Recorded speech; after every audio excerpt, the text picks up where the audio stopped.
Bueno, muy buenas noches a todos. Hoy comenzando este primer lanzamiento del libro de este año 2024. Qué alegría tener esta sala así de llena. Ojalá siempre esté así. La Caja de Compensación Familiar Cajamat, su directora, la doctora Marta García, y la jefa de programas especiales, la doctora Adi Martínez. Le dan la bienvenida hoy a el primer lanzamiento del libro del 2024, Santa Marta en el siglo XX, segunda parte, Tertulia Samaria, tomo 8. Y hoy nos acompañan algunos autores de este libro y la presentación la va a hacer el doctor Joaquín Viloria, doctor en historia, ya conocido por todos porque hace parte de este proyecto de Tertulia Samaria. Y como siempre, nuestro moderador y compilador, doctor Edgar Rey Cini. Las personas que nos acompañan desde la virtualidad, también muchas gracias por estar siempre compartiendo este espacio con nosotros y le mandamos un gran saludo. Sí, bueno, bienvenidos a todas las personas conectadas. Bueno, y damos paso a este lanzamiento para no alargar más la presentación. Doctor, muy buenas noches. Doctor Viloria, bienvenido. Pensé que Edgar iba a decir unas palabras. Bueno, muchas gracias. Cuando Edgar dice palabras, ya uno no tiene más nada que decir. Muchas gracias a todo no sé si hemos para allá, eh, y muy complacido que estén la mayoría de autores aquí en la sala y tengo entendido que varios conectados, tres más, uno, dos, tres, cuatro, siete autores de 10, ¿cierto? De 10, porque el primer capítulo son dos autores. Así que, y muy complacido de tener esta sala llena. Eh, pues por supuesto, es la capacidad de poder de convocatoria de Cajamarca, de Edgar y por supuesto de los coautores de, de este, de este tomo. Yo le decía a Edgar ahora que yo no sé improvisar. Entonces a mí cuando me dijeron, haz la presentación del libro, pues por supuesto que lo más fácil es coger el libro y comenzar a leer lo que está escrito ahí. Dicho sea de paso, lo voy a hacer, pero no sé improvisar y decir cualquier cosa, entonces me puse a escribir unas, unas cuantas cuartillas, pues tampoco para aburrirlos a ustedes. Qué bueno que Cajamat siga haciendo este programa después de 4 o 5 años que lo viene haciendo. Una de las cosas que repetitivamente decimos nosotros, muchos de los que están aquí en esta mesa y muchos de los que están en la sala, es que hay gente en Santa Marta, Samarios y no Samarios, etcétera, que uno se los encuentra en la esquina y siempre se están quejando porque en Santa Marta no pasa nada. O sea, eso es repetitivo, ¿sí? Están aquí y están pensando, pero esto tampoco. Y salen a decir que no pasa nada. Yo tengo una anécdota con un amigo que no está aquí, espero, y me dice lo mismo, en Santa Marta no pasa nada. Ese día teníamos una actividad muy importante en San Pedro Alejandrino, teníamos un concierto internacional o algo por el estilo, y él me dice, no, Joaquín, aquí no pasa nada, cosa tan aburrida, etcétera. Y yo le digo, en media hora o en una hora va a comenzar un concierto internacional, traemos un grupo, un trío francés, así, asado.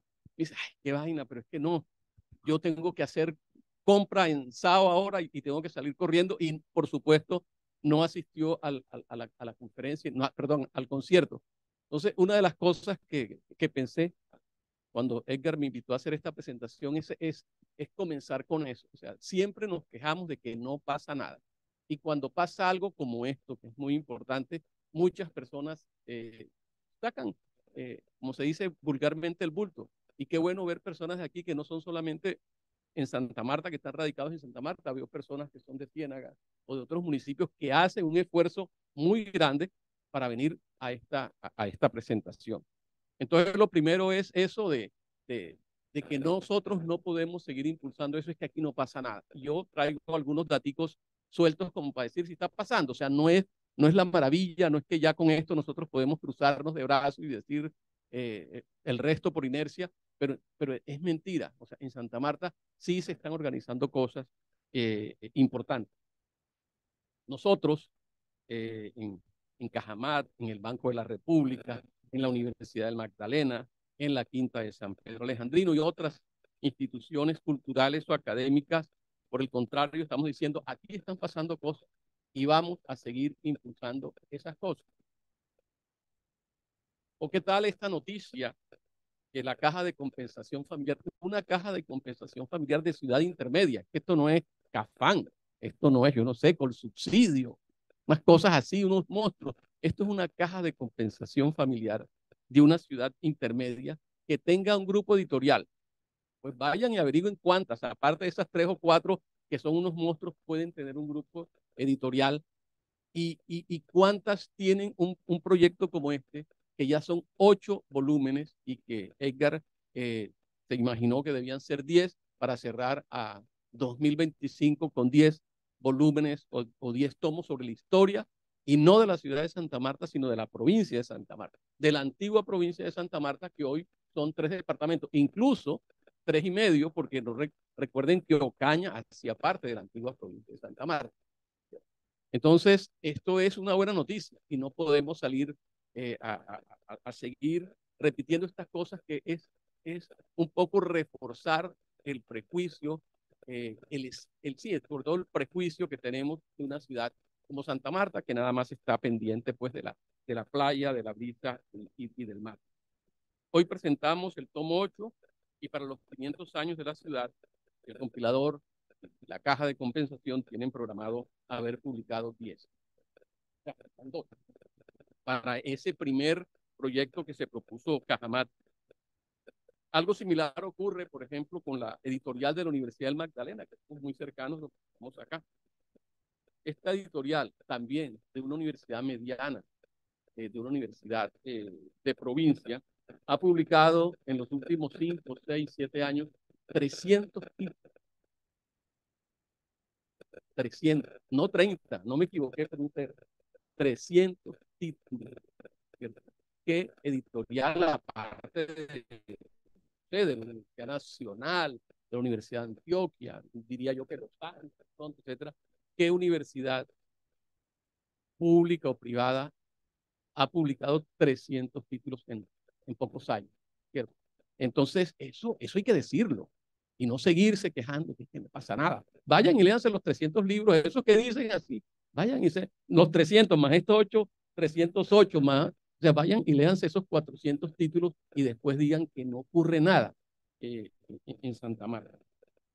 Lo mismo podríamos decir de la programación cultural del Banco de la República y sus aliados. No voy, pues, como gerente del banco, entonces a hacer una enumeración de todas las actividades que hace el Banco de la República, pero solo quiero resaltar una.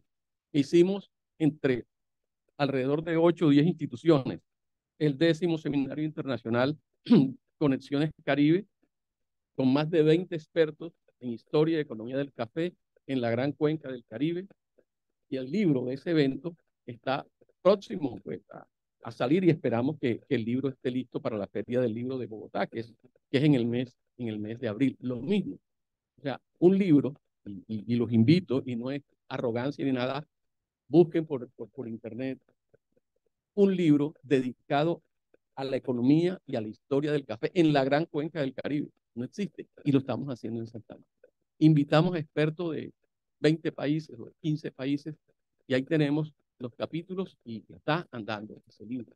Entonces, a eso es lo que yo me refiero, y no es arrogancia ni es nada, sino que nosotros tenemos que salir y decir con orgullo esto, ¿cierto? Lo que está ocurriendo en la ciudad.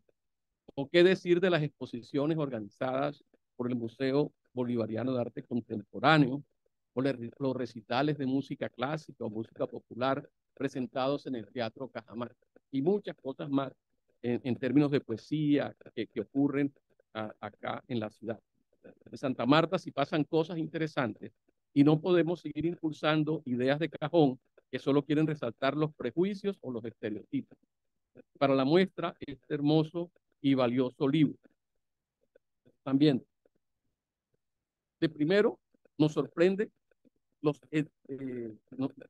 primero que nos sorprende los editores es esta hermosa carátula que ustedes están viendo ahí, tomada de una postal de la ciudad que se debió publicar entre las décadas de 1930 y 1940 por la Boston Public Library Art Department. Biblioteca Pública de Boston, Departamento de Arte. Entonces, escogieron a uno de los autores, aquí están, y miren ustedes esa bella postal, seguramente hecho por un gringo. Cuando a mí me la mostraron, yo decía, pero es que en Santa Marta no se ve la nieve, y en esa postal se ve la nieve. Decía, pero eso hace parte, digamos, de lo interesante de la postal. Por allá un gringo, un europeo, seguramente, al saber que esto es la Sierra Nevada de Santa Marta, pues pintó una montaña al fondo con nieve, ¿cierto? Entonces, miren ustedes esa hermosa postal hecha en Boston. Luego, pues ya de hacer esta presentación general eh, de lo que ocurre en Santa Marta, quiero decirles que el libro se compone de 9 capítulos, 10 autores, porque uno de los libros es escrito por 2 autores, 2 mujeres.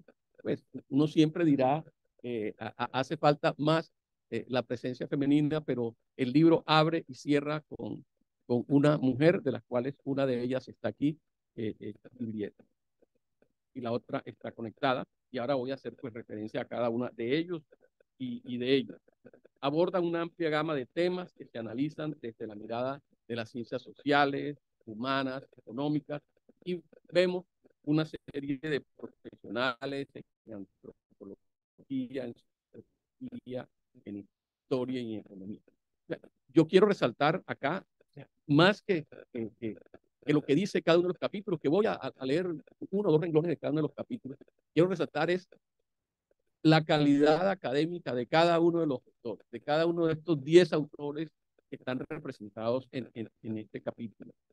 Como les decía, son 10, 2 mujeres, la gran mayoría tienen una formación de doctorado, y lo vamos a ver, los otros de maestría, y todos tienen una formación profesional. Hace unos años, en Santa Marta, o en cualquier parte, diría yo que de Colombia, hace unos, o por lo menos unas décadas, era bastante difícil. Hoy le parece a uno trillado, digamos, decir, no, son profesionales, pero no, o sea, mentira. Nos echamos hacia atrás, algunas décadas atrás, y nos vamos a dar cuenta que no era tan fácil en Colombia encontrar profesionales para eso. Y uno se da cuenta lo mismo lo que está sucediendo, por ejemplo, en las universidades. Cuando yo estudié hace muchos años, ya décadas, los profesores tenían máximo una formación en maestría. Y eran especialistas y eran profesionales, especialistas, y los de maestría eran los, y si había doctorados, pues eran 2, 4, pues que habían tenido este privilegio. Ustedes se dan cuenta, yo particularmente, como profesor, me he dado cuenta el cambio radical que ha ocurrido en las universidades, comenzando por aquí, por la Universidad del Magdalena, donde hoy ya para entrar a la universidad le exigen a un profesor mínimo estudios de maestría, y ya le están exigiendo estudios de doctorado. Entonces, el perfil de las personas que están, de los autores que están en este libro, refleja tal cual lo que viene sucediendo en las universidades públicas y privadas de Colombia. Entonces, el primer capítulo es escrito por Laura Carbonó y David Sea. Reflexiones sobre la vida cultural samaria en los albores del siglo XX. Ambos, Laura y David, son historiadores de la Universidad Nacional, sede Medellín. Laura es magíster en historia de la misma, así como docente de la Universidad del Magdalena. Muchos de ustedes seguramente la conocen como profesora en historia. Laura es samaria, como yo siempre la molesto, así hable paisa, con un paisa bien arregionado, ¿no? Pero Laura es samaria, se fue para Medellín y se les pegó ese acento, se le pegó allá. Sí, David está a su turno haciendo una maestría en Argentina. Y aquí viene lo que yo les decía, que quiero presentar una, unas pequeñas ideas, pues porque todos ustedes van a tener el libro de capítulos.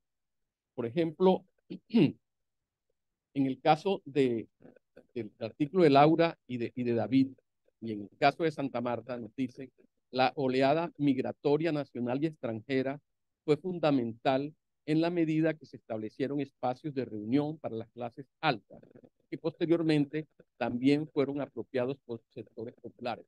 O sea, Laura y David estudian el tema de la moda, etcétera, cosas que uno nunca se le hubiera ocurrido estudiar porque uno está estudiando temas como, no sé, la economía, la importación, la exportación, en el caso mío, en el caso de los antropólogos, los indígenas, ellos vienen y estudian un tema totalmente diferente a lo que nosotros hemos planteado. Entonces, ese es reflexiones sobre la vida cultural samaria. El segundo es Entre luces y sombras, la misión capuchina en el Magdalena Grande durante la primera mitad del siglo XX. ¿Será que podemos apagar esto? Me está dando un calor. ¿No? Bota un fogaje. Gracias. Entre luces y sombras, la misión capuchina en el Magdalena Grande durante la primera mitad del siglo XX por Carlos Pitre.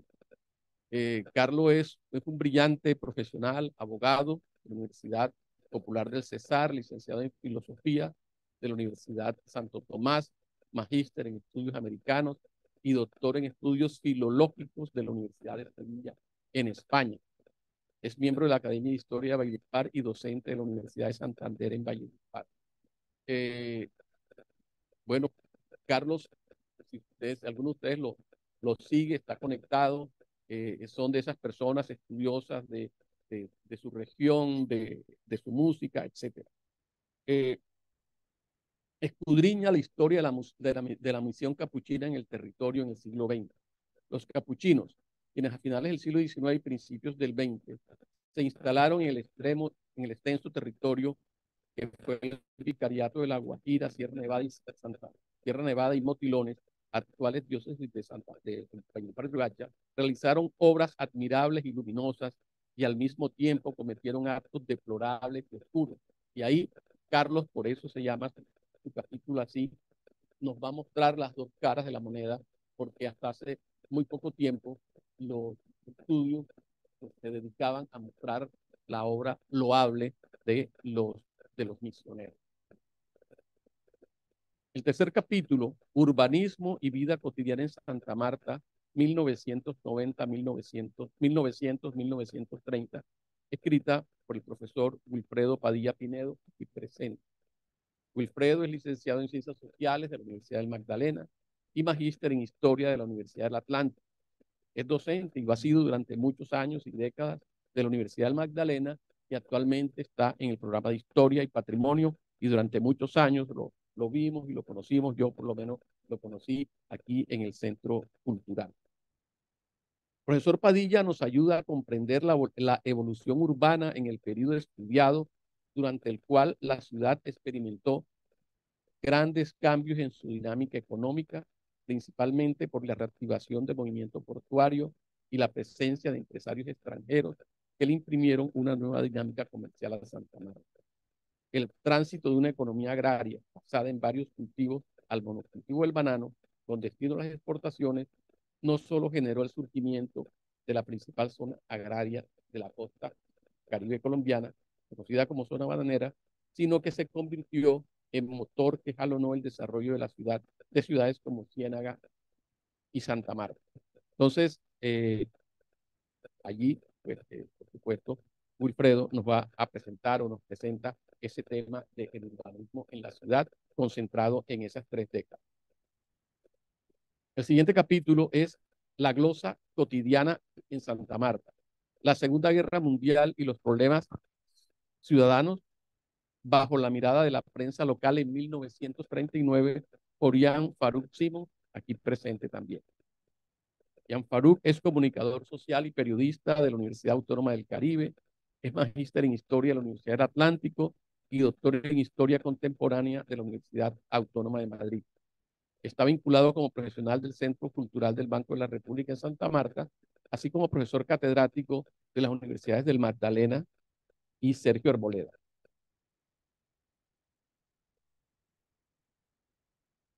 Jan se dedica a estudiar un periodo muy concreto, un año, el año 1939, y básicamente un periódico, el periódico más importante en este momento de la ciudad de Santa Marta, El Estado. Resulta interesante leer este texto que tiene como fuente primaria la prensa local y en específico el periódico El Estado. En su escrito plantea las dinámicas, preocupaciones e intereses de la sociedad samaria al inicio del conflicto bélico más cruento de la historia reciente, la Segunda Guerra Mundial. Para ello, analiza el periódico El Estado en un periodo temporal específico, a finales de 1939, y establece cómo se produce la convivencia entre los asuntos de la Gran Guerra y los problemas, asuntos o curiosidades de la ciudad. Entonces, fíjense ustedes, sobre todo para los jóvenes, que siempre están buscando la fuente, de dónde sacan la información.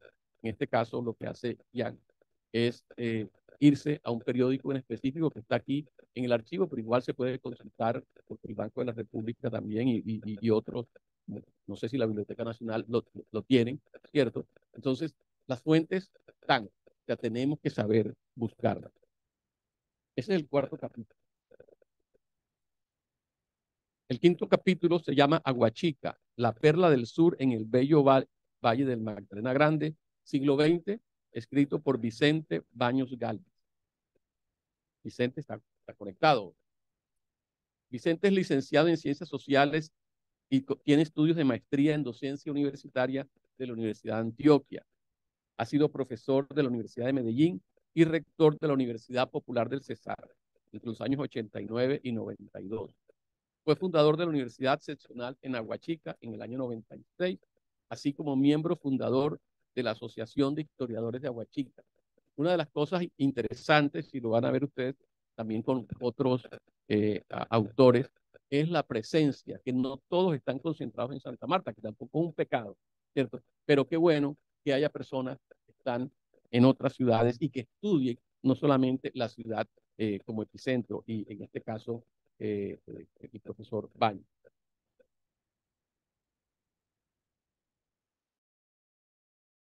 Ya pues que está dedicado al estudio de la zona sur del departamento, del Magdalena Grande. En realidad hoy son 3 departamentos. Y en este caso es el sur, hoy, el sur del departamento del Cesar. El autor contextualiza, por supuesto, el poblamiento que se da a inicio del siglo XVIII y luego nos lleva al siglo XIX y siglo XX, que es un periodo bastante dinámico en términos económicos, y es toda esa comercialización y movimiento de mercancías entre Ocaña, Puerto Real, Gamarra. Y lo que vamos a ver ahí, lo que nos muestra el autor, es una zona de tránsito y de transporte de cultivo de tabaco, caña de azúcar, algodón, arroz, palma.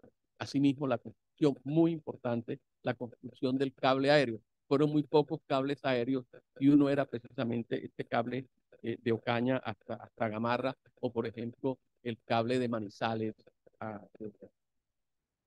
Mariquita, ¿cierto?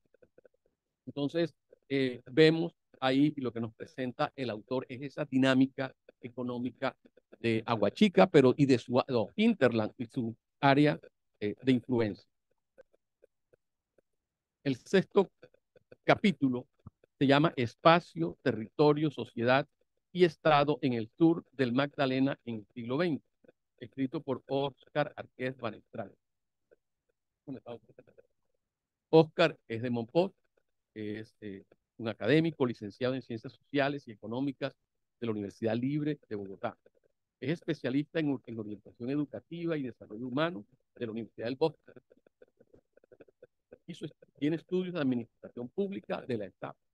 Es miembro de número y fue presidente de la Academia de Historia de Santa Cruz de Monpós, y asimismo es miembro de la Asociación Colombiana de Historiadores, capítulo del Caribe. Entonces, lo que les decía, al igual que el profesor Baños, Óscar es un prominente y muy veterano profesor, académico, historiador.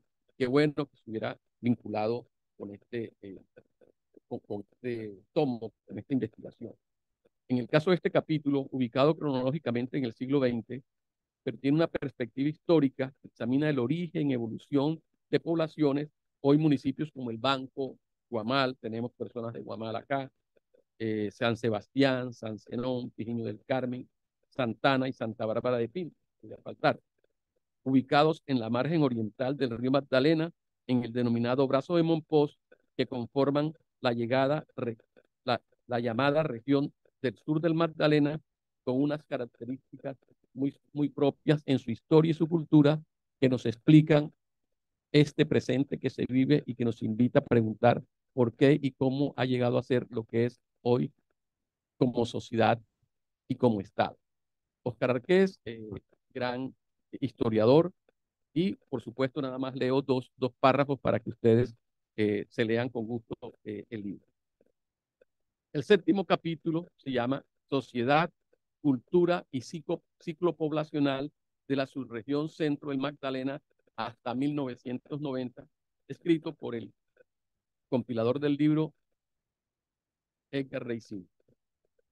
Pues sobra y es redundante leer la hoja de vida de Edgar, pero vamos a hacerlo de nuevo.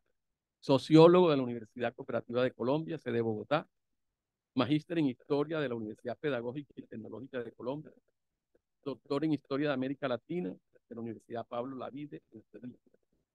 Ha sido docente de muchas universidades, la Universidad del Magdalena, Simón Bolívar, UPC, Universidad eh, Popular del Cesar, Universidad de La Guajira, Universidad de Cartagena, Universidad Sergio Arboleda, y faltan datos de otros municipios, parece que de otras universidades. Desde 2015, desde 2015 coordino este programa Tertulia Samaria de Cajamarca, que ya pues hemos dicho en repetidas ocasiones pues las virtudes de este programa. En este capítulo de Edgar, pues revisa los procesos socioculturales y poblacionales en los municipios de Tenerife y Plato, por el río Magdalena, y hacia el interior, Chibolo y Ariguaní. Estas entidades territoriales, hasta 1895, siguieron perteneciendo a la provincia de Santa Marta como distrito. Tenerife y Plato, cada uno con un territorio definido y con poblaciones que aún se mantienen. Sin embargo, al revisar la lista de las poblaciones, el difícil no aparece para finales del siglo XIX, pues no había sido fundado u organizado. Tengo entendido que se organiza hacia 1900, por acá, pues, la guerra de los 1000 días, ¿no? Después de la guerra de los 1000 días. Entonces, el capítulo séptimo que escribe Edgar. El capítulo 8, Sechancua, en la web. Relaciones interculturales contemporáneas en el Magdalena Grande, por Julio Marino Barragán, antropólogo de la Universidad de los Andes. No sé si me equivoco, pero creía que fue el primero, si no de los primeros antropólogos de la ciudad. Segundo, el más reconocido.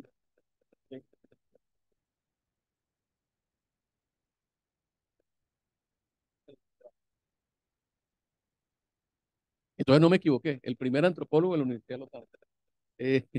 Eh, el segundo de la ciudad de Santa Marta. Julio tiene 40 años o más de estarnos enriqueciendo pues con sus investigaciones. Antropólogo, ya les decía, catedrático y fundador del programa de antropología de la Universidad del Magdalena, cuenta con muchos años de experiencia acompañando los procesos y las luchas de los pueblos indígenas de la Sierra Nevada de Santa Marta. En ese momento, en esa época, conocí a Julio yo, recién regresando yo a la ciudad de Santa Marta, conocí a Julio en ese momento. El autor escribe sobre los nativos, sobre los pueblos hoy, del siglo XX y siglo XXI, y no de los aborígenes encontrados por castellanos y cristianos en siglos anteriores. De ahí la importancia del nos habla de 8 pueblos indígenas en los 3 departamentos, Magdalena, Cesar y Guajira, y muchos pueblos afro.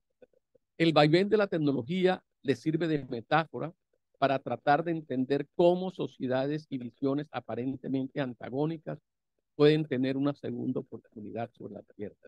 Tecnología que desde la planificación, la escritura, el smartphone o la conservación ambiental sirven de eslabón a tradiciones diferentes en contextos conflictivos. El autor dice que no se puede olvidar de esta reflexión que surge de uno de los periodos más oscuros de la historia de la región. Y el capítulo 9 Se llama Estructura del Mercado y Cadena Global del Valor del Banano. Global de Valor del Banano. Una mirada al negocio bananero en el Magdalena por Juliet Lizcano Prada, que nos acompaña en esta mesa. Juliet es profesional en negocios internacionales y magíster en desarrollo empresarial de la Universidad del Magdalena. Es doctora en Ciencias Sociales de la Universidad del Norte en Barranquilla. Es profesora e investigadora de la Universidad del Magdalena y actualmente se desempeña como jefe de la Oficina de Aseguramiento de la Calidad de la misma universidad. El tomo 8 cierra con el capítulo de Juliet y nunca dejará de ser un tema de estudio y examen permanente, el principal producto del departamento del Magdalena desde los últimos años del siglo XIX.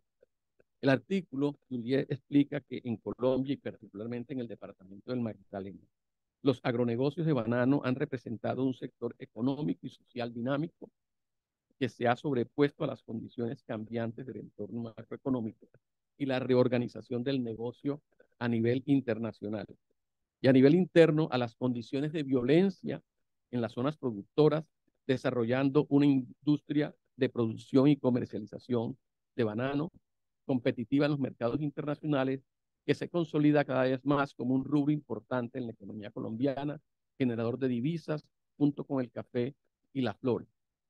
Estos son los los 9 capítulos que forman el tomo 8 que hoy estamos presentando. 10 autores de la mejor calidad y por eso quise centrarme más en su hoja de vida que en lo que dice el capítulo, porque ahí el capítulo lo pueden ver en el libro que seguramente será entregado a continuación. Eso es para mí el honor de poder presentar a estos autores, de poder presentar este octavo libro que en realidad nos lleva a la conclusión que en Santa Marta sí están pasando cosas. Y más allá del tema meramente político, del tema meramente de servicios públicos, de toda esa maraña de problemas que tiene la ciudad, hay una corriente estimulante de estudios en términos culturales y en términos académicos que nosotros estamos muy contentos de presentar. Entonces, eso es lo que tenía preparado para hoy, porque en realidad lo importante es que ustedes tengan el libro, lo lean y que le hagan comentarios a los autores. Muchas gracias.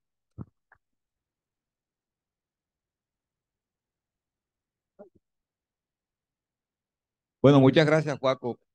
Hoy tenemos, de verdad, estamos muy contentos primero porque, como dice, nos enseñó Juaco cuando sacamos el segundo tomo. Uno siempre saca el primero, pero quién sabe si sale el segundo. Colegas periodistas que son expertos en sacar revistas, periódicos, que hemos sido, no, Rafa, Peyuna, Aracataca, y nos quedamos en una, en dos, en tres, de verdad. El único que perseveró y creo que todavía sigue sacando se llama Hernán Vargas Carreño, lleva como 25 exilios. Es una cosa única, creo que en la costa. Bueno, pronto el túnel de Montería, pero si ustedes sacan la cuenta, mientras Hernán estuvo en Santa Marta, publicó 19 revistas exilio, 1000 por cada uno. O sea, publicó 19.000 revistas. Entonces en la ciudad pasan cosas, ¿verdad? Y contentos porque están ustedes aquí. Este programa, no solamente porque hemos logrado concitar personas que trabajan sobre la ciudad y el territorio, sino porque han sido ustedes los que nos han apoyado viniendo a estar. Y eso nos complace mucho. Vamos a escuchar rápidamente, no sé si Laura está conectada. Laura está en el Ecuador y entonces estamos contentos porque hay varios autores. Tenemos todos los autores realmente. Falta David que está en Buenos Aires. Bueno, quién sabe cómo estará con Misley en este momento, porque todos los colombianos que estaban trabajando, que están estudiando allá los están devolviendo. Entonces, ¿cómo estará? Laura está por ahí ya. Sí, muy buenas noches, ¿cómo están? Saludos y agradecimientos entonces a Cajamac, a Edgar y pues a todo el equipo editorial. Muy buenas noches. También a los asistentes de manera virtual y presencial. Bueno, para explicar un poco, no sé si mi compañero David está en ese momento conectado. Este capítulo es brevemente para hablar un poco sobre él rápidamente. Surge de unas discusiones más que todo haciendo una reflexión bastante intensa sobre la vida cultural samaria, en lo que va a ser entonces en ese quiebre que hay a finales del siglo XIX y principios del siglo XX. Nos enfocamos más que todo en esos cambios que transcurrieron a finales de ese siglo y entender un poco cómo esto de alguna manera va a dinamizar todo lo que van a ser esos cambios sociales que se ven transformados luego en un evento bastante contundente que va a ser la Guerra de los Mil Días. Esto pues tuvimos como bastantes traspiés, sobre todo porque recordemos que en esa guerra de los mil días va a haber cortes de comunicación, va a haber falta de como tal de fuentes para poder de alguna manera investigar un poco mejor, pero vamos a tener un fuerte enfoque sobre la prensa. Va a ser pues como nuestra fuente primaria predilecta para poder hablar un poco más sobre esos cambios que va a tener la ciudad de Santa Marta. Bueno, le dejo un espacio a mi compañero David.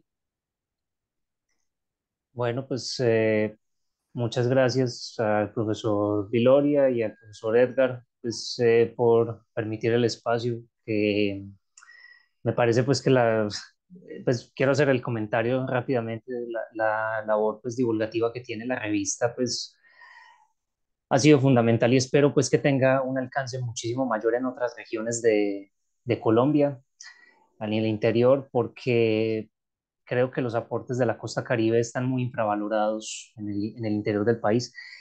De hecho, el artículo que nosotros trabajamos partió precisamente como de una inquietud que nosotros tuvimos, que Laura y yo tuvimos pues hace un par de años, que tiene que ver pues con el tema de qué pasó al final en ese transcurso entre el siglo XIX y el XX. Um, el profesor Viloria lo estaba mencionando precisamente ahora, que es que en Santa Marta no pasa nada. Y de hecho uno, cuando se pone a revisar la fuente primaria, dígase prensa, dígase documentos oficiales, cualquier cosa, da la impresión de que en Santa Marta no pasaba nada.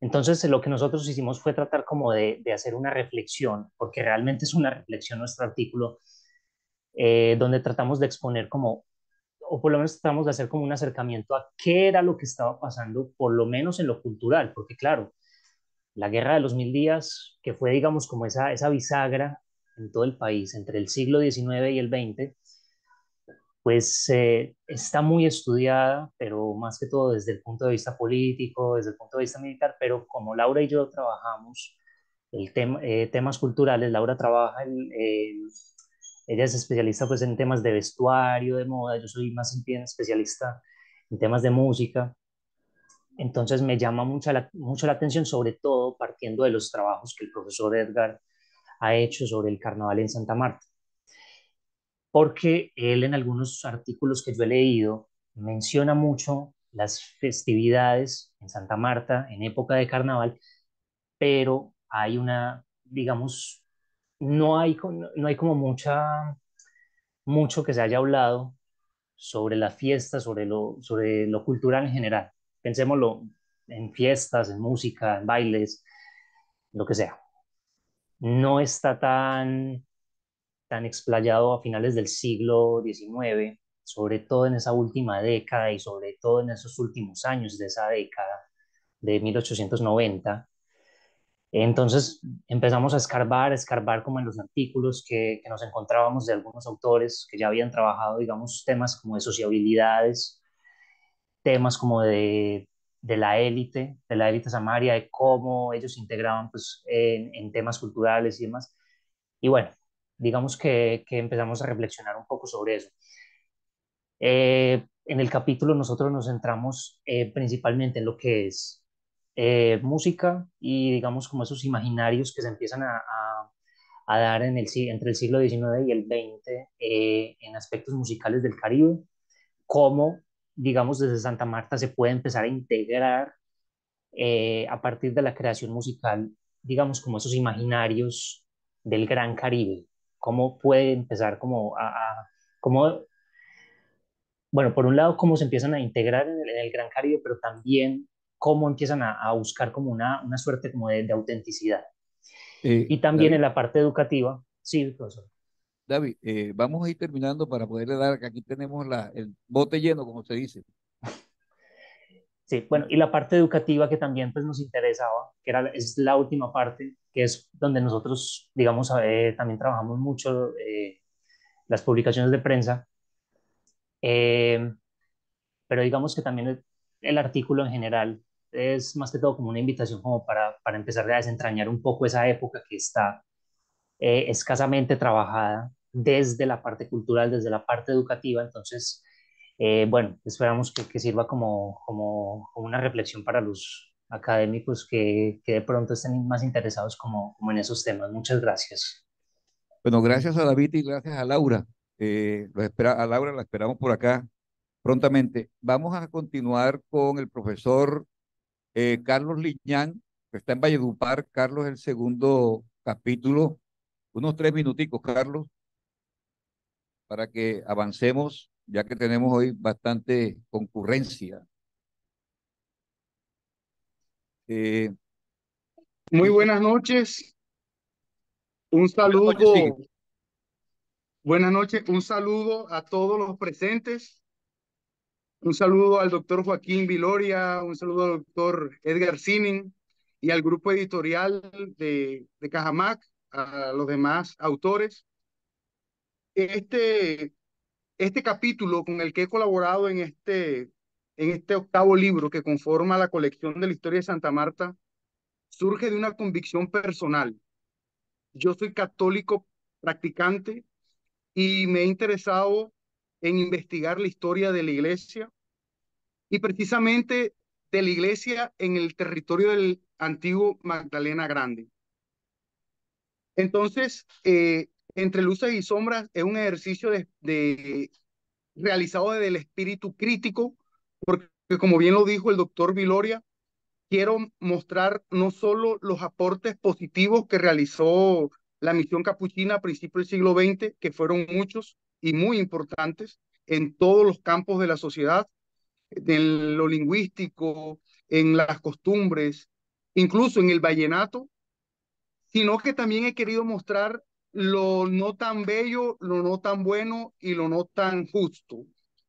Creo que es importante, este capítulo es producto también de un ejercicio de memoria histórica para poder comprender quiénes somos, para poder comprender de dónde venimos y para poder comprender nuestro presente, proyectarnos hacia el futuro, comprendiendo nuestro pasado.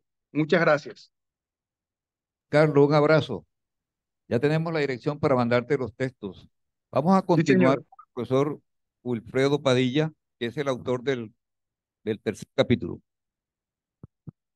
Gracias, Edgar, y gracias a Cajamá por esta oportunidad, ¿no?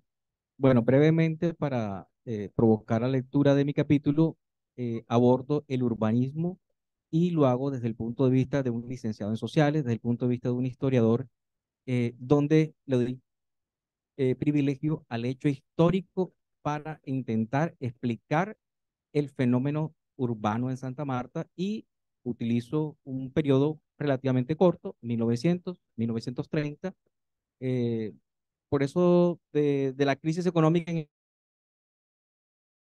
y aprovecho también para hacer una lectura de lo que pasó en la época de la colonia para identificar fenómenos que fueron causantes de la evolución urbanística de Santa Marta y abordo luego sí ya el fenómeno del periodo estudiado, analizando con fuentes primarias consultadas en el Archivo Histórico del Magdalena de no solamente la prensa, sino decretos, ordenanzas y demás documentos oficiales que me permitieron hacer esa lectura para también abordar un tema nuevo dentro de la interpretación del centro histórico, que fue la coyuntura del Estado, de un Estado que aparentemente podía tener muchos recursos, de una supuesta bonanza que más bien benefició al sector privado y a la United Free Company y no tanto a la ciudad, pero que hubo un recurso que fueron las fiestas solemnes y a través de celebraciones de centenarios o a través de conmemoraciones de un año de muerte de alguien que es importante. Toda excusa esta fue importante para dotar a la ciudad de mobiliario. Entonces, un monumento por esa coyuntura. Entonces, la transformación de una plaza por esa coyuntura. Entonces, ahí doy esos detalles que no voy a explicar en este momento, pero que hago una lectura diferente a lo que se ha venido haciendo sobre el centro histórico, que ha sido más del tipo arquitectónico. Yo no soy arquitecto, ni pretendí serlo en mi trabajo, y más bien sí leerlo desde los fenómenos y transformaciones sociales y y relaciones económicas, cómo se llega a esa transformación de una ciudad que es la ciudad más antigua de Colombia y una de las más antiguas de América, pero que uno no encuentra esa antigüedad en su arquitectura, pero no tiene la explicación. Yo ahí doy la explicación desde el punto de vista de la dinámica histórica de Santa Marta. Muchas gracias. Muchas gracias, Wilfredo. Vamos a continuar con el profesor Jan Faruk Simón, que también utiliza la prensa, como decía Joaquín. Un año, 1939. Vamos. Muy buenas noches a todos y a todas. Este artículo surge por un interés y una oportunidad. Un interés en entender cómo un episodio global permea las situaciones de la cotidianidad de una ciudad como Santa Marta, y un episodio de la envergadura, como es el inicio de la Segunda Guerra Mundial. Cómo se generan esas afectaciones y cómo se ven reflejadas en un elemento tan importante para interpretar la realidad de un territorio en un determinado momento, como puede ser la prensa y como es puntualmente la primera página de los periódicos, en este caso del Estado, que era el más representativo para el momento. Pero también de una oportunidad, y vale la pena, y pido una disculpa por hacer la cuña, pero es una oportunidad posible gracias a que la hemeroteca virtual del Banco de la República cuenta con la digitalización de ese material que está a disposición de todos de forma gratuita y de forma libre, que dicho sea de paso también, el caso del Estado está digitalizado y hace parte de la hemeroteca virtual gracias a que en su momento el profesor Adriano Guerra, que está por aquí con nosotros, cuando era director del Archivo Histórico del Atlántico, entregó esa digitalización para que hiciera parte del repositorio de Banrep Cultural que ustedes pueden consultar. Ese interés y esa oportunidad se conjugaron y están presentes en ese artículo, que no digo más para que tengan la oportunidad en algún momento de leer. Muchas gracias. Muchas gracias, Jan. Ahora vienen tres artículos que no están colocados caprichosamente. Tienen una lógica y la van a ver. Primero vamos a hablar de lo que fue el sur del de Magdalena, hoy sur del Cesar. Aguachica, y ya el profesor Vicente está conectado. Vicente, buenas noches.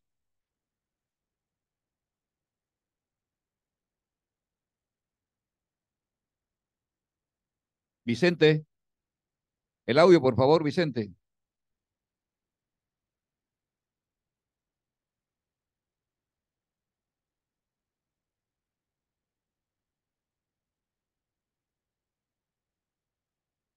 Vicente,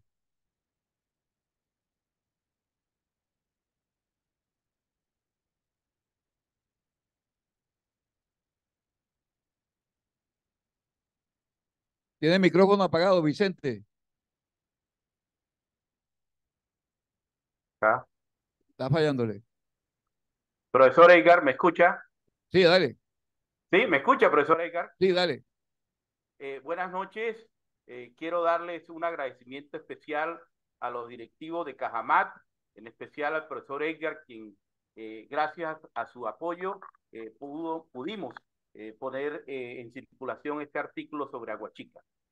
Quiero agradecer también a unos compañeros que estuvieron apoyándome en este proceso.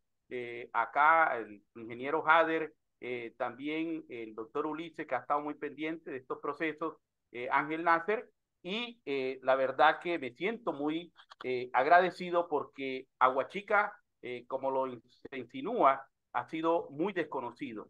Y esta región sur del Magdalena, desde sus tiempos primordiales, tiene un desconocimiento histórico. Para mí es muy importante dos puntos, mi estimado profesor. El nombre de Aguachica, que es un nombre ancestral y que por mito y se le ha desconocido ese espíritu ancestral del nombre, que significa valle fértil, verde y azul. Hipotéticamente, este valle era contemplado de las alturas hacia el camino de Ocaña, y desde allí, en una época de la colonia, cuando se edificó una hacienda de Antón García de Bonilla, ese nombre aparece desde 1690 en una carta que dirigieron hacia el rey de España desde la hacienda San Roque de Aguachica. Entonces, allí hay sembrado inicialmente ese nombre de Aguachica, y el cual yo he querido rescatar como un nombre originario de los pueblos ancestrales. Luego viene toda una explicación de lo que fue el siglo XX. Hay unos hitos fundamentales como la organización del cable aéreo que va desde Gamarra, Aguachica, Río y Ocaña, y a partir de la década del 60, nosotros acá en Aguachica teníamos una dificultad para estudiar el bachillerato. Los únicos colegios que teníamos era el colegio Pinillo de Monpós, en Santa Marta, en Valledupar y en Ocaña. A partir de 1960 se estructura el Colegio José María Campos Serrano, y desde allí empieza toda una apertura. Igual, la carretera que va a conectar a Bucaramanga con la costa pasa por Aguachica, y empieza a generarse todo un epicentro que hoy en día nos va a determinar, como he titulado yo, Aguachica, la perla del sur. En resumidas cuentas, yo invito a la lectura de este artículo porque genera muchas inquietudes, muchas preguntas que posiblemente hacia la historia nos toca responder. Muchas gracias, mi estimado profesor. Muchas gracias a ti, Vicente, muy amable, sin duda. Nosotros a veces creemos que Magdalena llega hasta Ciénaga, hasta Fundación, ¿no? Como decía bien Juaco, hasta Ocaña, hasta el río Limón, es decir, allá en Venezuela. Vamos a seguir, fíjense, les decía que los 3 capítulos no son caprichosos, sino tienen una lógica. Vamos a escuchar entonces al profesor Óscar Árquez Balnestrales, académico de la Academia de Historia de Monpós, que entonces va a hablar del Banco Sur del departamento del Magdalena hasta Santa Bárbara de Pinto. Óscar, buenas noches. Buenas noches a todos, Edgar, a los asistentes en la mesa. Quiero hacer una referencia y un reconocimiento a Cajamarca por todo este proyecto de gran envergadura. Realmente hace parte de eso lo que Joaquín decía, que en Santa Marta te están ocurriendo cosas. Y están ocurriendo porque aquí hay una demostración. Lo que hace el Banco de la República también. Tuve la oportunidad de participar en un evento sobre el río Magdalena que Joaquín organizó y que hace parte de toda la agenda cultural del Banco de la República de Santa Marta. Y un reconocimiento muy especial al profesor Adriano Guerra y a este programa de Historia y Patrimonio de la Universidad del Magdalena, en donde con una idea muy ingeniosa se vienen formando una serie de historiadores. Habemos tal vez 2 de acá de nuestro querido Monpós en ese programa. Bueno, este capítulo hace referencia, es el tema del poblamiento y la formación de los espacios y de los territorios, porque el departamento del Magdalena ni la provincia del Magdalena antigua fue una sola, ¿cierto? Queremos hacer referencia, y por eso Edgar lo anotó, es tal vez una diferenciación de regiones. Una cosa es el Samario Serrano, ¿cierto? Marino, y otra cosa es el magdalenense riano, del río, y en particular otra cosa es el magdalenense del sur del Magdalena. Hacemos referencia a esta consideración del sur del Magdalena, de todos estos municipios de la margen oriental del río, desde el Banco hasta Santa Bárbara de Pinto, incluyendo a Aguamala, San Sebastián de Buenavista, a San Zenón de Navarro, Santa Bárbara de Pinto, Pijiño y Santana, porque hubo una relación muy precisa con Monpós, ¿cierto? Porque a partir de Monpós es que estas poblaciones se forman en todo lo que fue el ordenamiento de José Fernando de Mier y Guerra. Queremos partir de allí para ver esa relación y cómo desde estas poblaciones se colonizó lo que hoy se conoce con el nombre de la montaña. Todos estos municipios miran hacia parte oriental y colindan con el Cesar. En nuestro capítulo quisimos relacionar eso, quisimos plantear ese tipo de temas y plantear que después de ser una región relativamente olvidada por su carencia de vías, en cierta forma podía aparecer en los mapas de geografía, pero no en los planes estatales, con una estructuración vial de unos puentes entre Talaigua y Santana Magdalena, ¿cierto? El gran puente de Monpós Ayatí, otro puente en Atillo de Loba y, perdón, el Botón de Leiva comunica toda esa región de Loba con Guamal, y el puente sobre el río Cesar en el Banco interconectó a toda esta región que hoy tiene grandes posibilidades de desarrollo económico y social. Entonces, en este capítulo queremos mostrar esa línea de investigación haciendo referencia a ese concepto del sur del Magdalena que debe ser mirado desde el centro de poder de Santa Marta con mejores atenciones para el desarrollo de nuestra gente. Muchas gracias, Edgar. Muchas gracias, académico. Muchas gracias, Oscar. Bueno, y el siguiente capítulo está escrito por mí, que es la historia de los 4 municipios del centro del departamento. La región también conocida como Nación Chimila, que es el poblamiento, ciclos poblacionales de 4 municipios como Plato, Tenerife, Plato, Chibolo y El Difícil, Ariguaní. Es bien interesante, este es un trabajo que yo hice cuando yo estaba en el Corpo, en los 90, en el cual comenzamos a visitar estos pueblos para hacer la reconstrucción de quiénes eran sus pobladores.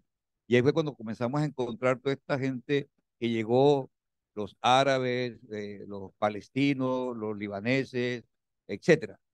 Y hay una formación bien interesante. Y Tenerife, la primera población fundada por todo ese lado, ¿verdad?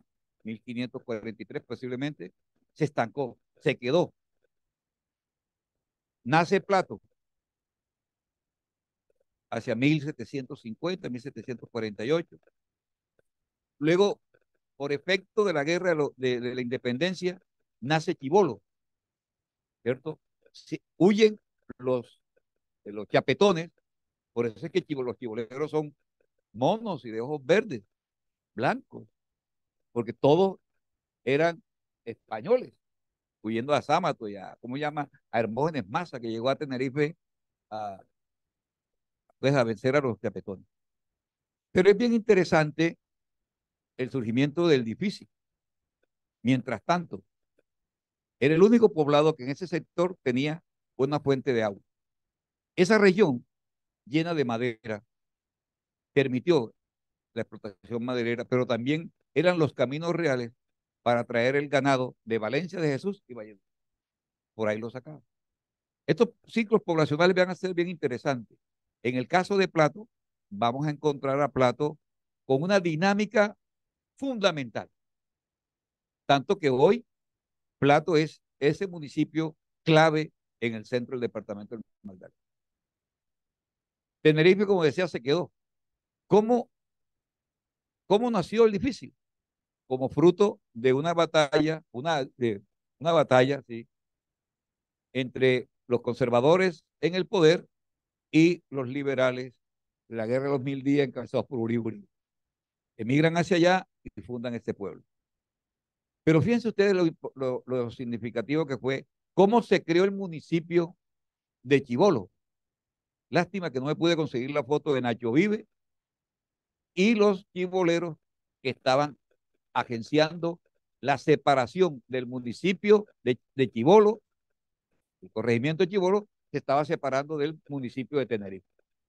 Eso fue una pelea interesante. En un momento determinado, Tenerife le dieron el título de corregimiento histórico. O sea, quedaba como hasta que al fin dijeron, no lo podemos dejar siendo corregimiento, tiene que ser municipio. Le quedó municipio de Tenerife, municipio de Chibolo. Luego nace el difícil, el Ariguaní. Fíjense, Ariguaní, por el río. Y en indagaciones que yo hago personal con la gente de Sabanas de San Ángel, ellos me dicen, acordamos con los del difícil que un año allá y otro año acá. Pero los dificileros, ellos nos hicieron pistola y se quedaron definitivamente con la cabecera municipal. Fíjate que esto es bien interesante. ¿Cuáles son los municipios en el Magdalena que tienen un nombre y un nombre como un municipio y la capital municipal es otro? El primero, Ariguaní, con capital, el difícil. Luego surgió Zona Bananera, municipio rural con una capital, entre comillas, que se llama la Estación Sevilla, ¿verdad? Entonces, fíjense ustedes cómo esto es interesante en este ciclo poblacional. Por último, logramos conseguir una fotografía bien interesante. Destaco dos, la presencia de los árabes, los Acle, ¿cierto? Los Acle en el caso de Plato, y lo mismo que los romanos, ¿cierto? Los romanos, apellidos romanos. Acuérdense de aquella reina hermosísima que se casó con uno de los Lastra, con don Humberto Lastra, arquitecto, que fue candidata a ser reina del mar por allá en el año 62, doña Ivonne Romano, la hermana del hombre caimán. El verdadero hombre caimán se llama Edgar Romano, ¿cierto? Hay una foto bellísima del almacén de ellos. Y de los Acle, recuerden que aquí están los Rodríguez Acle, esta fotografía me la prestó el magistrado a través de su hermana Yamile, y del difícil conseguimos la primera iglesia católica de Palma en ese municipio. Y una casa pues ya medio colonial el pueblo de Tenerife. El tomo 9 arranca con los últimos municipios de Pedraza a Sitio Nuevo, escrito por Álvaro Rojano. Fíjense que vamos a tener ahí un poco el marco general de varios municipios de la orilla del río Magdalena. Después de esto vienen dos capítulos que son abarcadores. Uno es el de Julio Barragán, Pardo, nuestro antropólogo insignia realmente, con respeto de los otros antropólogos, aquí deben haber varios, me disculpan, pero debe ser por la edad. Yo no soy mayor que Julio, pero Julio me enseñó a amar la antropología. Julio. Bueno, buenas noches, gracias Edgar, y felicitarte por esto. Eh, bueno, lo que se escribió ahí es un intento de una crónica de contar lo que he vivido estos últimos 30 años, desde que arranca con la Constitución del 91, y es la experiencia en el sentido de cómo se construyen relaciones interculturales en un territorio intensamente intercultural como es la Sierra Nevada y en general todo lo que es el Magdalena Grande. Eh, Uso dos ejemplos, dos casos. Uno es donde Edgar fue protagonista, que es el Plan de Desarrollo Sostenible de la Sierra Nevada, que fue un intento de planificación sobre la sierra. Eso arranca en el año 94 más o menos, hasta que se encuentra con los indios y lo frenamos. Era la intencionalidad de que se volviera política de Estado, donde había una visión de una interculturalidad, que hay un antropólogo y filósofo alemán mexicano, Günther Dietz, que habla de una interculturalidad eh, asimilacionista, y era un poco la intencionalidad que se veía en ese texto que era el Plan de Desarrollo Sostenible, donde era mantener un statu quo sobre el territorio, es decir, perpetuar las diferencias y las estigmatizaciones o incluso rasgos de racismo sobre cómo se ocupaba el territorio. El segundo ejemplo que uso es algo que estoy en este momento viviendo, acompañando, a ver, es un sueño que uno siempre ha tenido, es de que aquellos pueblos, sobre todo de origen étnicamente diferenciados, indígenas, afros, que en la región son tremendamente importantes. Nosotros históricamente no lo vemos, sobre todo Santa Marta. Santa Marta siempre ha estado a espalda de esa importancia de lo étnico.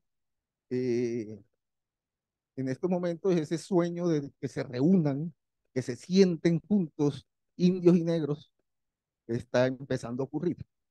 Hay una coyuntura que es el acuerdo de paz de La Habana entre la antigua guerrilla de las FARC y el gobierno nacional. Y en ese acuerdo hay un punto, el primer acuerdo, que es sobre la reforma rural integral, y ahí hay un instrumento que es como la columna vertebral de este intento de reformar el país, que surge de los acuerdos, que son los programas de desarrollo con enfoque territorial. Ahí se está tratando de que todo este bagaje que viene desde finales de los 80 hasta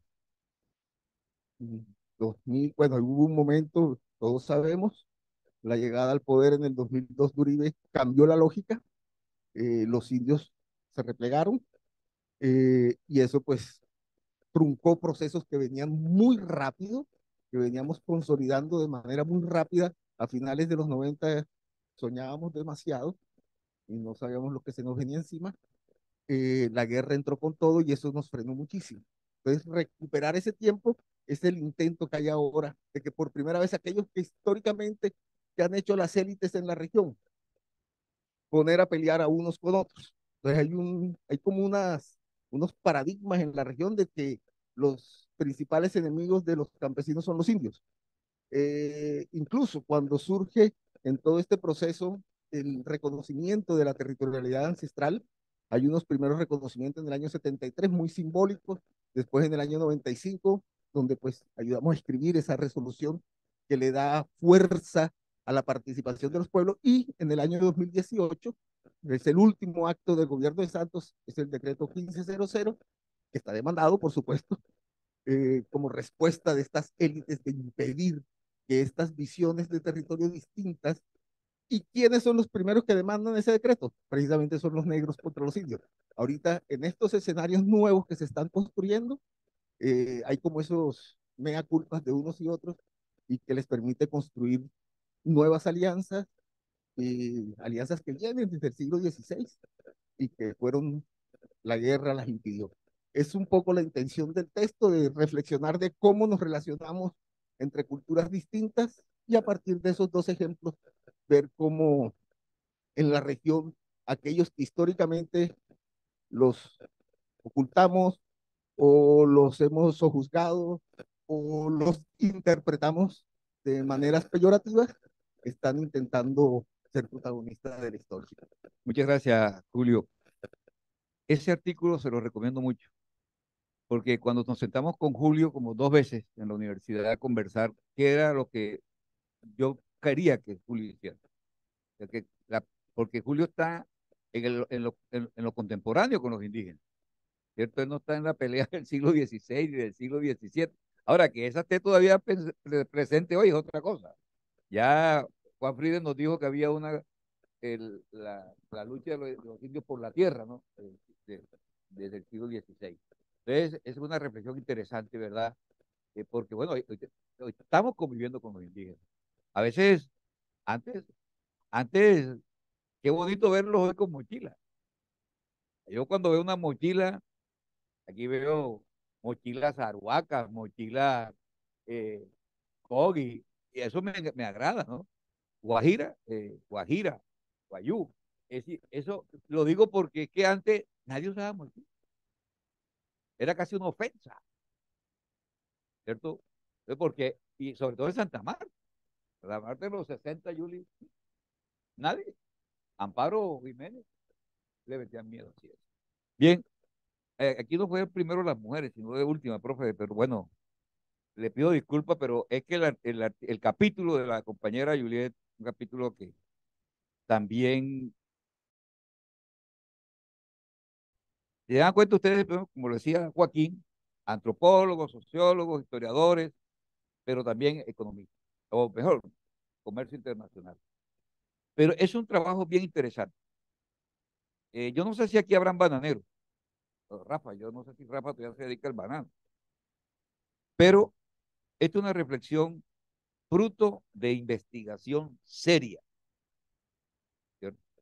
A partir de la conferencia que yo le escuché a la profesora el año pasado, el 2022, yo vengo diciendo en las clases, ojalá si todos los colombianos nos comiéramos un guineo maduro al día, nos estuviéramos comiendo 50 millones de guineos. Multipliquen eso. ¿Quién sale ganando? ¿Verdad? Los gringos se inventaron la banana split. ¿Y qué? Un helado con un guineo maduro encima. Entonces, profe, Gracias, profe, y gracias a todos los asistentes por venir aquí a acompañarnos en este lanzamiento. Y en mi capítulo, básicamente, lo que trato de responder y acercarme fue a aquella pregunta un tanto reflexiva, un tanto irónica y un tanto sarcástica de Úrsula Iguarán cuando vio al señor Herbert comerse el guineo. Entonces, bonita vaina la que nos hemos ganado por invitar a un gringo a comer guineo, expresó Úrsula en ese párrafo de García Márquez en Cien años de soledad. Entonces, a partir de esa reflexión, lo que traté de mapear en el capítulo es cómo desde principios del siglo XX, finales del XIX, el agronegocio bananero se configuró en la zona bananera del Magdalena y cómo permeó a la sociedad de Santa Marta en cuanto a lo económico, cómo se ha configurado esa cadena de valor global a lo largo de esta centuria. Y finalmente trato de cerrar con algunas reflexiones frente al futuro del negocio, porque concuerdo con Ian, el hecho de que revisemos el pasado y que revisemos lo que ha pasado con ese agronegocio bananero nos debe cuestionar frente al futuro. ¿En serio queremos seguir exportando el bananito tal cual se ha venido comiendo los últimos 100 años? Creo que no. Creo que es hora de agregarle valor a esa industria y a esa fruta. Y cómo a partir, digamos, de esas primeras, esos primeros cultivos, perdón, y cómo se configuró el negocio fue de verdad fabuloso. Yo los invito a que lo lean porque, profe, los gringos no solo se inventaron el banana split, el banana pudding, el banana cake, el banana no sé qué, y esa fruta que al principio, muy inicio de su comercialización, era casi una fruta de lujo, ¿sí? Así empezó a meterse el banano en el mercado estadounidense como algo de muy luxury, de mucho lujo, y luego como gradualmente a partir de esas campañas de que las mismas firmas se encargaron de hacer los recetarios, de hacer la publicidad, por allá chiquita con mis bananas a mediados del siglo pasado.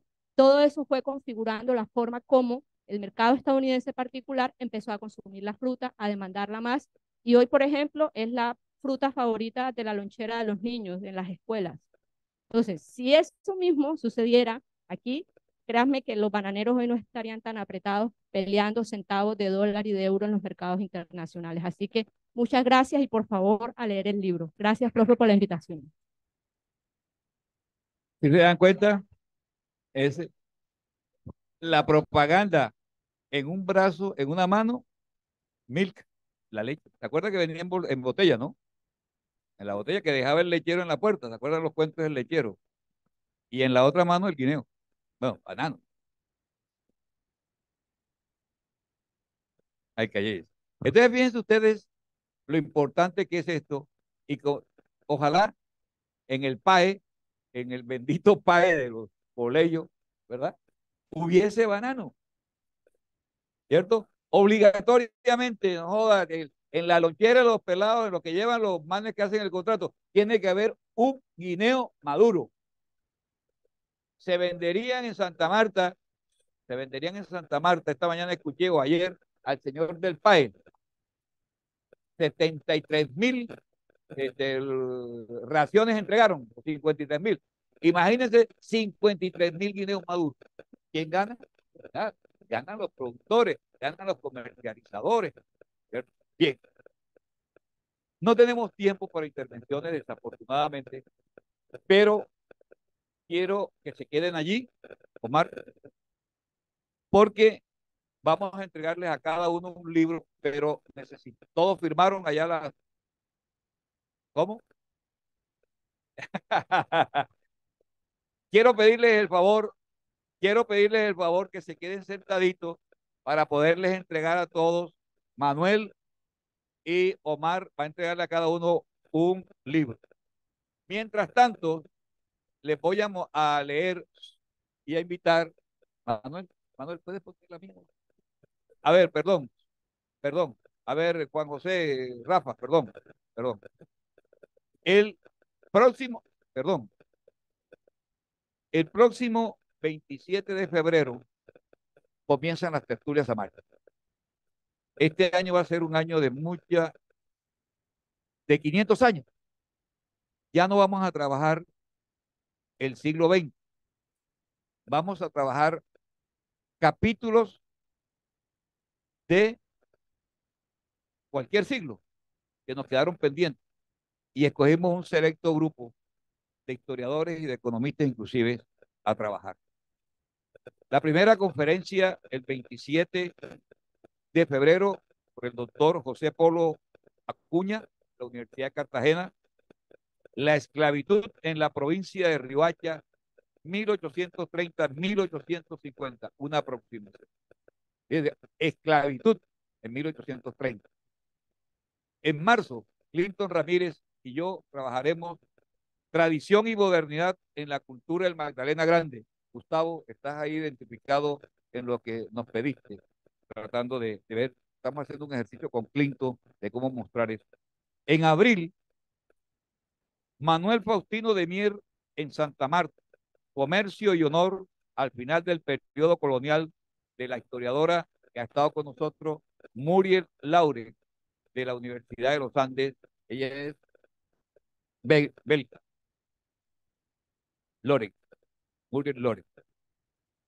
En mayo, 28 de mayo, Sebastián Amaya, Palacio, Medellín, que también estuvo ya aquí en un año, trata esclavista y resistencias afro en Santa Marta en el siglo XVII. Resistencia afro, fíjense ustedes, cosas nuevas que se nos quedaron por fuera y hicimos una selección con Joaquín y con Jorge Elías de quienes podrían tratar temas que no se hubieran tratado todavía. El profesor Sergio Paolo, que para algunos, entre ellos el profesor Adriano Guerra, es el historiador más prolífero en este momento del Caribe, Solano, Sergio Paolo Solano de las Aguas, de la Universidad de Cartagena, el 25 de junio, 2 ciudades del Caribe neogranadino, un ejercicio de historiografía comparada entre Santa Marta y Cartagena de India. En agosto viene la profesora Selene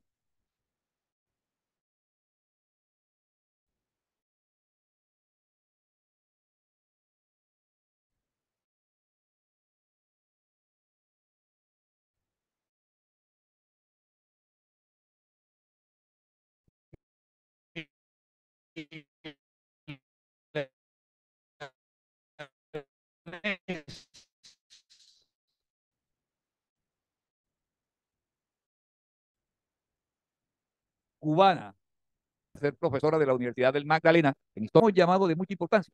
Va a trabajar, todavía no tenemos el título de la erosión costera. Tiene un trabajo para esta, porque conoce ya la tertulia. Viene el profesor Juan Carlos Vargas, antropólogo de la Universidad, doctor en antropología, trayectorias históricas de cambio social y transición ecológica en la Sierra Nevada de Santa Marta. En septiembre, el profesor Adriano Guerra, que está aquí con nosotros, director del programa de Historia y Patrimonio. Y esto sí es que es bien interesante y digamos, novedoso. Nosotros hablamos del río Manzanares, ¿cierto? El profesor Adriano está haciendo un intento y se llama Historia Ambiental de Santa Marta. El río Manzanares y sus límites boscosos, siglo XVIII, siglo XX. Qué bueno, qué interesante mirar este tema. Le decía al profesor Adriano, lástima que no está aquí la profesora Carmen Franco, revisando la prensa del siglo XVIII, del siglo XIX, profe, encontramos una convocatoria para licitar, entrar en concesión, dar en concesión la navegación del río Manzanares.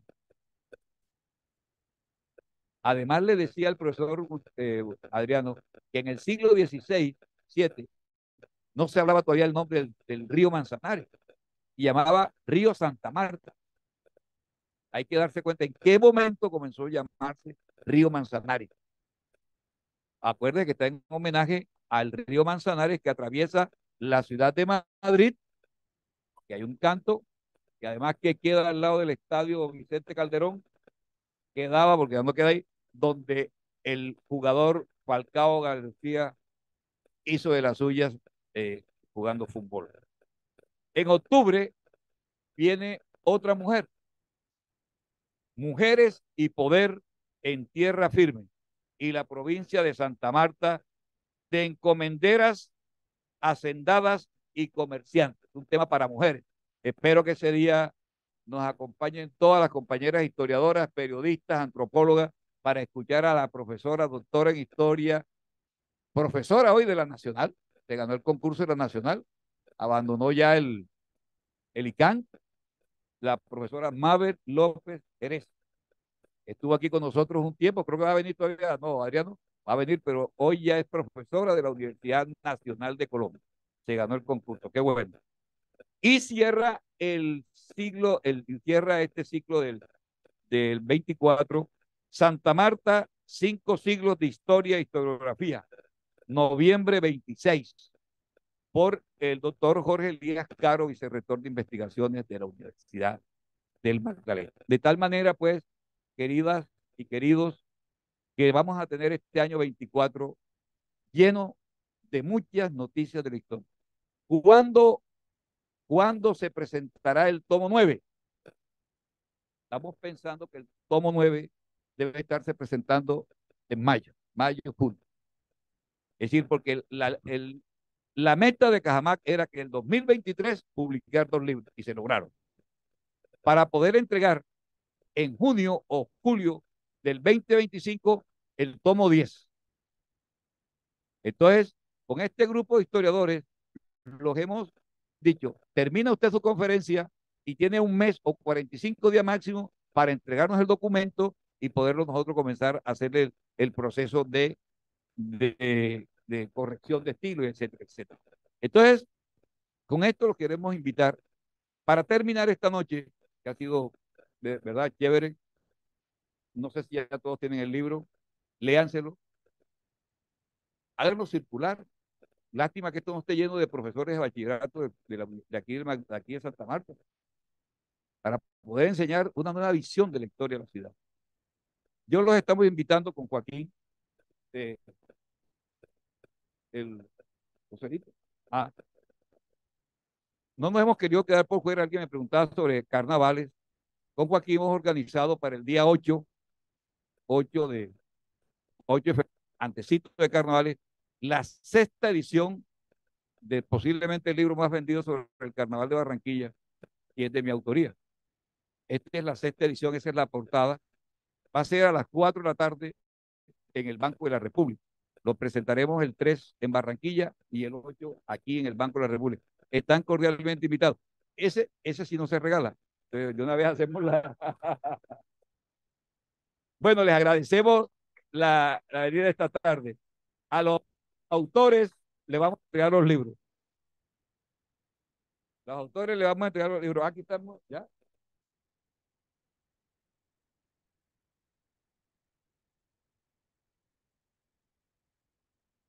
Gracias, maestro.